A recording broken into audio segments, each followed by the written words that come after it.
Laetitia Hallyday à l'abri du besoin. Après la mort de Johnny, elle devrait percevoir les royalties de son époux. La vie de Laetitia Hallyday a basculé le 6 décembre dernier, date du décès de son époux à l'âge de 74 ans. Depuis, elle tente de retrouver une vie normale auprès de ses proches à Saint-Barth. Mais qu'en est-il de l'héritage du défunt ?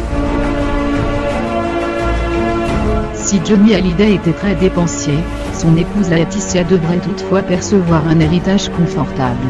Après le deuil, vient le temps du partage. En effet, l'héritage de l'interprète de Je te promets devrait être divisé entre tous les héritiers patrimoniaux et moraux de la famille, à savoir Laetitia et ses 4 enfants, Jade, Joie, David et Laura. Un patrimoine financier important. Avec plus de 60 ans de carrière, et pas moins de 1300 chansons enregistrées, Johnny Hallyday pouvait compter sur ses royalties. Ses redevances seront donc redistribuées à la famille.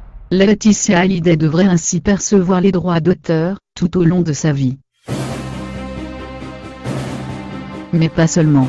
Les droits à partager sont nombreux, quand une chanson passe à la radio ou à la télévision, quand elle est utilisée en boîte de nuit ou en vente sur des plateformes de téléchargement légales, mais encore lors des concerts et autres événements en hommage à la star. Des royalties qui pourraient s'élever à plusieurs dizaines de millions d'euros selon le magazine VSD. D'autant qu'un album posthume est en préparation.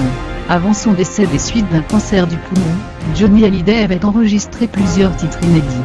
L'album devrait sortir dans les bacs dans les prochains mois. À cela s'ajoute un patrimoine immobilier conséquent. L'idole des jeunes était propriétaire de plusieurs villas, et ça, aux 4 coins du monde, à Marne-la-Coquette, d'une valeur de plus de 25 millions d'euros, mais aussi à Saint-Barth, Los Angeles ou encore Spa en Suisse.